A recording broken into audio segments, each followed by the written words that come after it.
This is WWE superstar Drew McIntyre, and you're listening to the WWE Podcast. The champ is the one that everybody wants, me. Lynch is going to WrestleMania. Claymore! Austin 316 says I just whipped your ass. This is my iron. You're going to acknowledge me. All right, everybody, guys and girls, welcome back to another edition of the SmackDown Review right here on the WWE Podcast. As always, I am one of the hosts of this show, Michael Ritter. You can find me on Twitter at Michael5Ritter or on Instagram at MichaelRitter5. Also, one of the hosts of the Football Function Podcast, which is now a college football show as well. We've always been an NFL show, mainly NFL. I mean, we like to touch base on all football aspects, but now we officially cover college football as well. Cousin Mike is what he is known as, Michael Helton. He is the host now of the college football portion of the show. So definitely go check that out. If you're a football fan, college football fan, whatever, I would definitely appreciate you checking us out over there at the Football Function. But we are here at the WWE Podcast right now. I do want to thank you for choosing the SmackDown Review, for listening to this show, whatever day it is, whether it's Saturday, Sunday, whichever one. I definitely appreciate you taking the time out of your day to get your wrestling fix here with us at the WWE Podcast. Remember, this is your one-stop shop for everything wrestling related. We even cover AEW here, so definitely, if you're a wrestling fan, NXT, Raw, SmackDown, even an interactive show, which is the mailbag, if you like to get your voice heard and interact with other wrestling fans and hosts of the mini shows here on the podcast, you can call into the mailbag. But with all that being said, guys, this is a little bit of a different review. Number one, out the gate, John isn't here. My normal co-host, John Carrasco, has a softball tournament in Clovis, New Mexico. It's called Halloween Howl. It's a very popular softball tournament. It's an overnight tournament that happens every year around this time in New Mexico. So he had to probably be up at like 3 a.m. to get dressed and prepared, stretched, warmed up, ready to play in an actual softball tournament. But yeah, that's where John is right now. So I am rolling solo, but not just that. I mean, I was prepared to go solo. I started out doing this show solo, and I've done it before. It's nothing that's too hard for either me or John. We've both done it in the past, but the thing that really complicated it is the fact that I wasn't able to watch SmackDown, and it was like a DirecTV thing. I'm not sure if this affected anybody else or if it was just a regional thing on Fox where I was, because I know that there were other people, even John, on the road. When I told him, hey, I'm not able to watch SmackDown, he sent me like a little screen video on his phone of him watching SmackDown saying, well, it's working for me. And I had to tell him, yeah, it's just a DirecTV thing. I don't know why or whatever. But I sent a picture of it to Matt, kind of communicated with him like, hey, this is what I'm dealing with. But I am trying to get through this episode without actually watching SmackDown in its entirety. And I watched some highlights, obviously. I've read multiple reports. And that's pretty much what I'm going to do here to get us through the show. I'm going to read a Bleacher Report article that kind of guides me through the show. And I'm just going to kind of give my thoughts on the segments that happen. And whenever I am capable of watching SmackDown, I'll do just that. And I don't really know where it's going to drop. I know there is like a Hulu dilemma of like SmackDown isn't on Hulu anymore. Maybe it's coming to Peacock, or it's already there at Peacock. I don't know. But I know it's not uploaded right now. I'm not able to stream it right now. It's still, 12 o'clock on Saturday, which I will say, just a little bit of a quick shout out to myself. It is my birthday today. I am recording this, so that's another reason why this is going to be a little bit of an abbreviated episode. Today is my 29th birthday, so I'm going to go ahead and knock this out. But hey, I'm being completely honest. I would not think of anything else, or I couldn't think of anything else I'd rather do than talking to you guys right now about wrestling on my birthday. So I'm looking forward to doing that. So let's go ahead and do this here. But I do want to apologize at the very beginning of the show for, number one, not being able to watch SmackDown, and number two, the show being slightly abbreviated from what it typically is. Normally, whenever me and John are here, we'll go 45 minutes to an hour talking wrestling. So I'll see how long I can go today, but I'm definitely going to do my thing to get through this episode of SmackDown that took place on October 21st, 2022 from Toledo, Ohio, the home state of Logan Paul. So he was actually the hometown boy here in this episode of SmackDown and that program that he has with Roman Reigns. I don't really know if he got a pop or if it was receptive, the way that the crowd took his promo. I did, from what I've read, he did get a little bit of time on the mic to close the show. So that's typically a good thing. We'll see kind of whenever I am able to get eyes on this, if the crowd reacted well to it. You probably already know how the crowd embraced Logan Paul. So definitely let me know what that reaction was, because I am curious, just him being an actual hometown guy, if they cheered him, if they were just, kind of indifferent about it, or if they were actually booing him. I would definitely like to know. But we're going to start this episode of SmackDown talking about the one-on-one match between Sheamus and Solo Sikoa. Like I said, I'm going to read an article off Bleacher Report. Shout out to Eric Beeston. He's the one who posted this last night. So I'm going to basically just use him as a crutch here to get me through what I missed on that episode of SmackDown.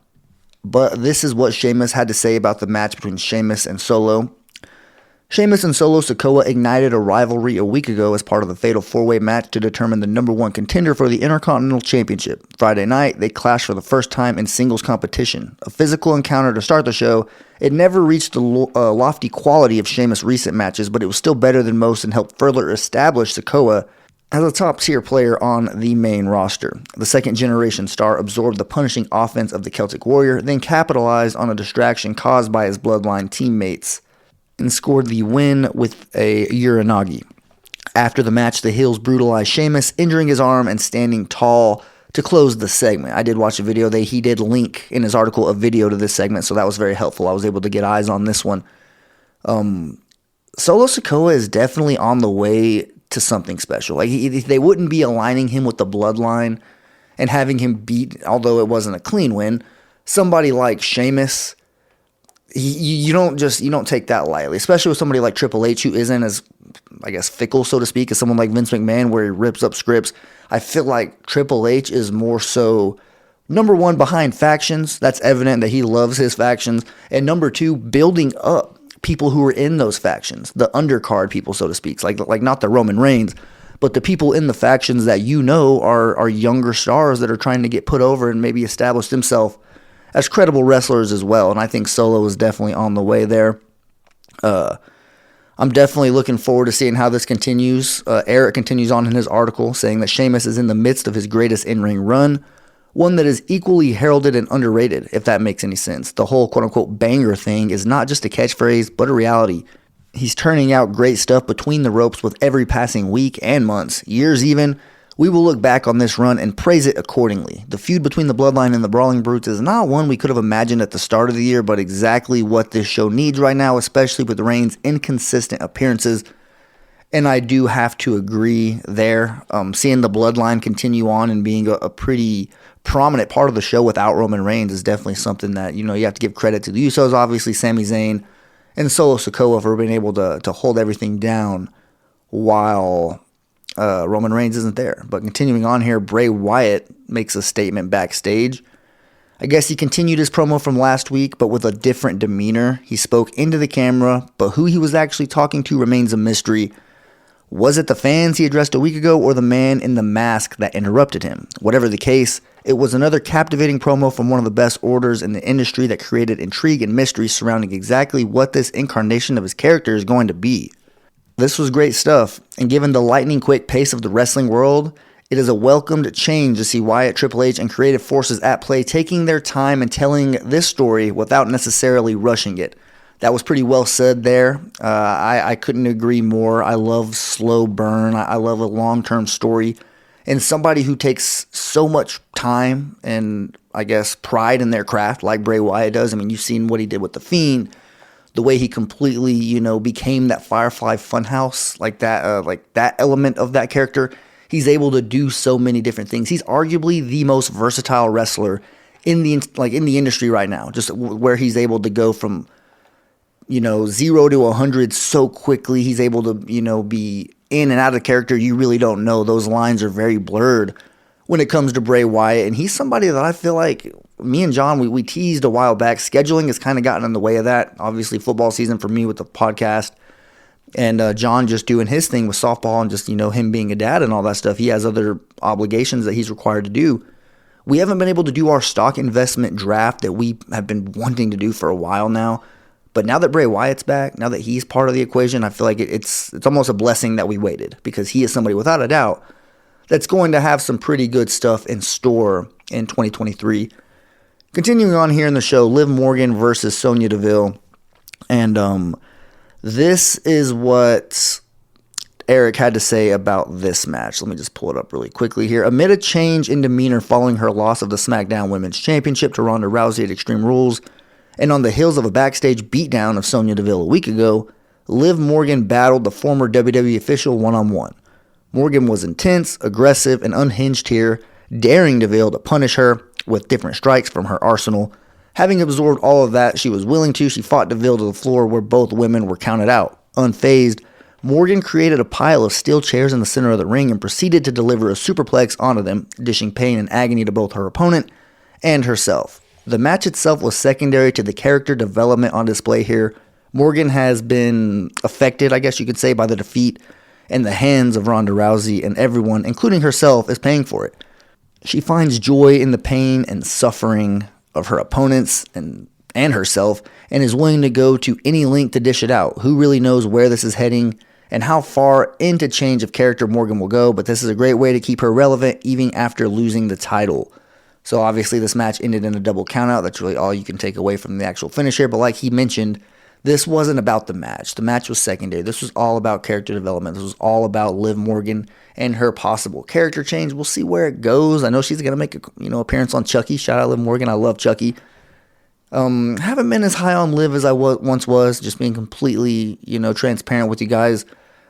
She was my number one women's wrestler. She was for a very long time, but just the organic element of, me being behind her kind of started to go away during her championship run. And, it is what it is. We'll see kind of where we go from here. But, just in terms of me, my personal fandom, Liv Morgan is no longer my number one wrestler. But either way, I'm still pulling for her going forward, obviously. I'm still a fan of Liv Morgan just in terms of that top spot, which was held down by Natalya for a very long time, probably like 2015, until Liv Morgan ultimately dethroned her in like 2020. Now I've got my my eyes set on replacing that number one spot. So stay tuned. We'll kind of see how that plays out. But Liv Morgan obviously on a way to a much different character here very, very soon. Moving on though, Braun Strowman and Omos go face to face. This is what Eric had to say about this one. Monday, MVP issued a warning to Braun Strowman on behalf of Omos that they would appear on SmackDown to go face to face with the monster of all monsters. Strowman was unfazed, calling the former United States champion and his massive giant to the ring. A back and forth with MVP gave way to a crown jewel match between Strowman and Omos, then a confrontation in which the big man shoved Strowman to the floor in a show of dominance. The segment was mercifully short and heavy on MVP talking. That ensured it would be effective and successful, something it otherwise would not have been. The match itself will likely be less than stellar, but the booking of it as an attraction has been this point spot on, and tonight was no different. So there we have it. Braun Strowman versus Omos. This is, we've been waiting for this. I know I have. It's not like I have been, clamoring for this or pounding the table. It's just something that you knew was going to happen. As soon as Omos stepped into the WWE, I know Braun Strowman was gone at the time, but you knew that it was inevitable that would be a money matchup, that just the visual of it, the anticipation of a giant versus another giant. We really haven't seen something quite like this in a little bit, because keep in mind, this isn't like the Great Khali and the Big Show, where they're just two absolute, behemoths. These two dudes look like they're in pretty great shape. When you talk about Braun Strowman, he's not your typical just giant, just look at him from whenever he first came into the WWE. He wasn't fat or sloppy by any means. He was just not this cut up. Like now he is just in phenomenal shape. Arguably the best shape he's probably ever been in his entire life. And you look at Omos, he's just still so young. Like, he's younger than me. And, obviously I'm no spring chicken or anything like that, but Omos is definitely like 26, 27 years old, something along those lines. And, he still has, his better years ahead of him as a professional wrestler, but this is just something that I knew was going to happen once Strowman came back. I'm sure I'm not alone there. Other people thought as soon as Braun Strowman made his return, holy crap, when are we going to see him in the ring with Omos? Well, you have your answer. It's going to be at Crown Jewel. And, I don't really know who I would side with just yet because, Omos, keep in mind, he didn't even beat Bobby Lashley at WrestleMania whenever you expected him to, have that moment where he could, kind of use it as a springboard and bounce off Bobby Lashley and, set himself up for a pretty good spring, summer, but hasn't really happened yet for Omos. The pairing with MVP has definitely been one of the better things you can look forward to in terms of an Omos character or segment. MVP being there adds credibility to it. But maybe a win over somebody like Braun Strowman could do even more and help him, get elevated to the maybe mid-card area where he can actually challenge for a championship. Who knows? You can definitely see some good days in store for Omos. But let's continue on here. Rey Mysterio versus Ludwig Kaiser. Backstage, Legado del Fantasma cut a promo from a backstage locker room touting their upcoming dominance of SmackDown. Hit Row, watching elsewhere, was unimpressed. B-Fab led Top Dollar and Adonis on an unknown quest. Back in the arena, Imperium's Ludwig Kaiser battled Rey Mysterio, the new number one contender for Gunther's Intercontinental Championship. Faced with the challenge of a gifted professional wrestler and the presence of his Imperium teammates, at ringside, Mysterio took inspiration from his late friend Eddie Guerrero and lied, cheat, and stole his way to victory. With Gunther and Giovanni Vinci booted from ringside, he took advantage of the one-on-one situation and put Kaiser away for the win. This was a fun bit of business that proved Mysterio can hang with the young, up-and-coming stars of the SmackDown brand. It also provided evidence that he will not hesitate to borrow from the men who helped him shape his career to get himself out of a pickle if need be. It will be interesting to see what he pulls out to offset the raw brutality of Gunther when he challenges the ring general for the Intercontinental Championship. And I agree, Rey Mysterio coming over to SmackDown last week was something that I was very, very excited about. That's why I'm kind of bummed, obviously that I didn't get to watch SmackDown Live last night because I wanted to see the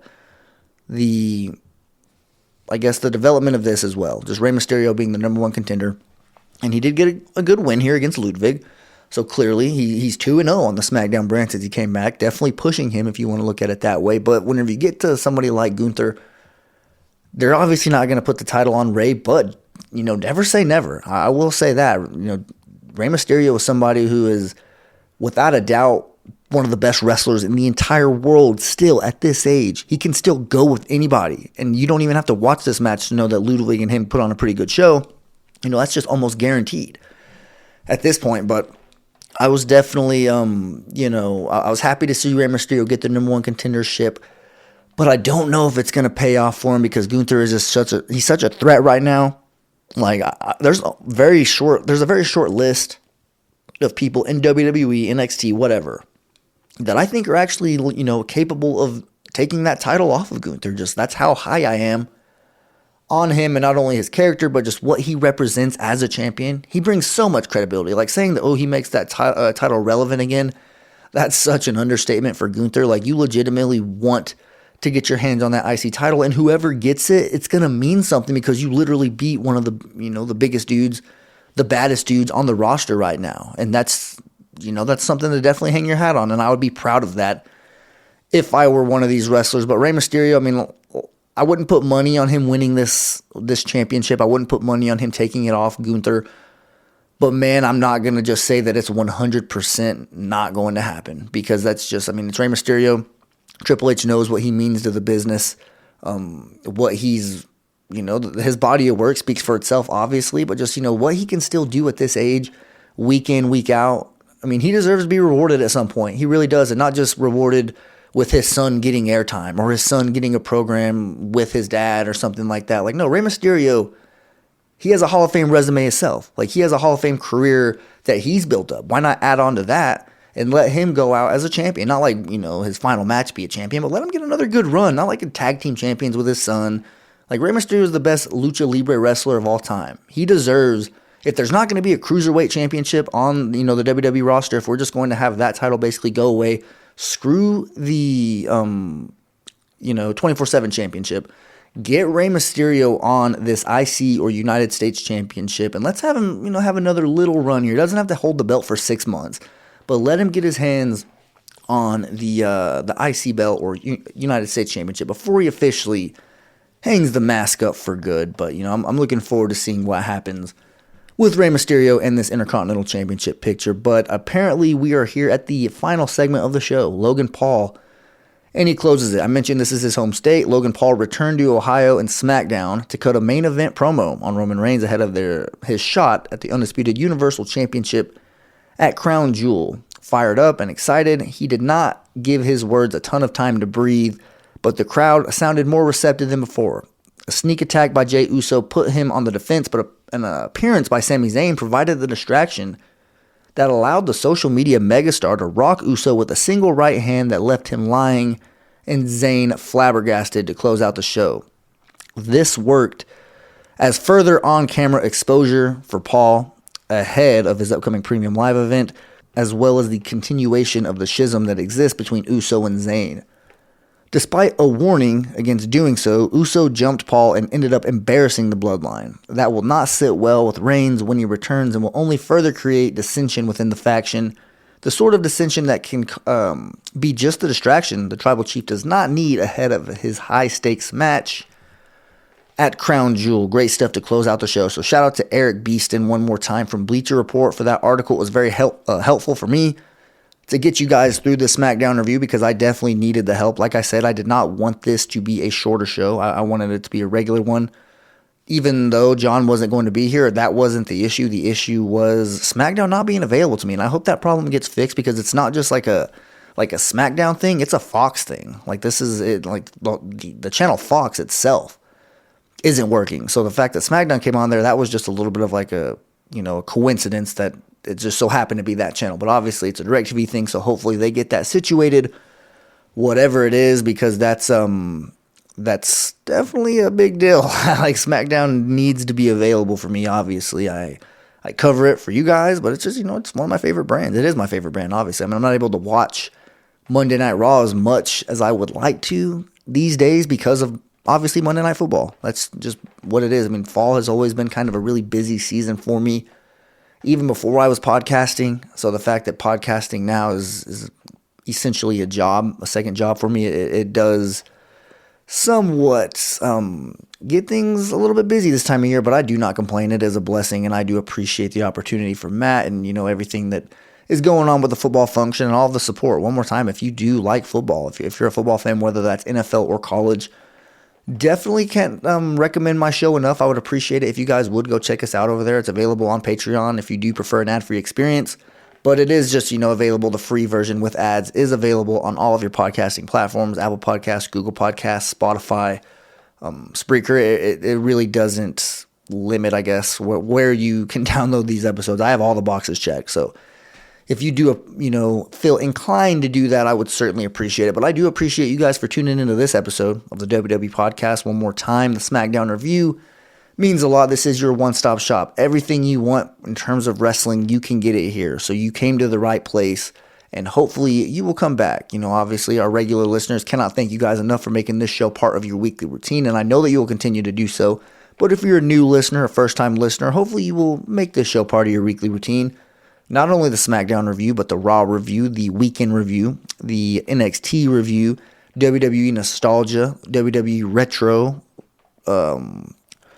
State of WWE, the mailbag. There is so many that, seriously, at this point, Matt probably is on his computer more than he's not on his computer, just when it comes to podcasting, him doing his own podcast, when he has to record, and then editing, producing all of the other shows that get sent to him, and just having to handle all the voicemails. I know how busy this stuff gets. It's not easy at all. So when you just wake up every day and you see a podcast there, it's not just, it doesn't just magically appear there. There's a lot of stuff going on behind the scenes.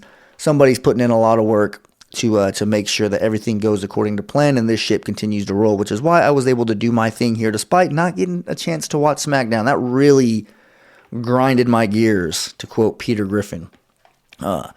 I definitely, hope that this problem gets fixed, because this is something that, I don't want to deal with this next week. I want to be able to watch SmackDown the way I do, which is with my remote right in my hand, able to fast forward through commercials, able to rewind anytime I want to. It's just very beneficial, and I've gotten very spoiled and used to doing it that way. So if I have to adjust, it won't be the end of the world, but, definitely, the term, if it ain't broke, don't fix it, definitely applies here. Let's just keep things rolling the way that they are. But one more time, guys, thank you so much for tuning in here. Y'all have a damn good rest of your weekend. Enjoy NXT Halloween Havoc if you're doing that.